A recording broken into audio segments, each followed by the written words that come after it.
Mission இருக்குது வெறித்தனமா இருக்கு சொல்லுறாரு ப்ரோ. விஷுவல் அவர் லுக் எல்லாமே மாஸ் ப்ரோ. பாஸ்ட் பிரசன்ட் எல்லாம் பயங்கரமா இருக்கு ப்ரோ. எல்லாமே அல்டிமேட் ப்ரோ. ஒரு சம்பவம் இருக்குது. எல்லாரும் பாவாடை கட்டு சுத்த போறானுங்க. வேற லெவல் ப்ரோ. இப்பதான் வெரி விஷுவல் எப்படி இருந்துச்சு? அதுவும் நெக்ஸ்ட் வாரம் பாரு. பாட்டு பாட்டு பாட்டு பாட்டு குத்துறாரு.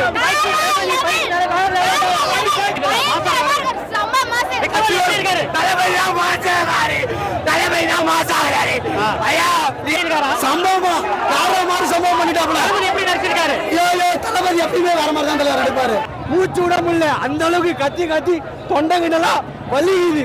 வேற நீ சொல்ல தேவையில்ல. ஃபைட் எப்படி இருக்கணும் வேற மாதிரி ஹாலிவுட் ரேஞ்சுக்கு எப்படி இருக்காரு ஸ்கிரீன்ல? சூப்பரா இருக்கு ப்ரோ. செம்ம ஃபயரா இருக்கு ப்ரோ. ஒரு சீன் சூப்பரா பண்ணிருக்காங்க. தளபதி கரியர்ல மட்டும் இல்ல, இந்தியன் சினிமா ஹிஸ்டரியில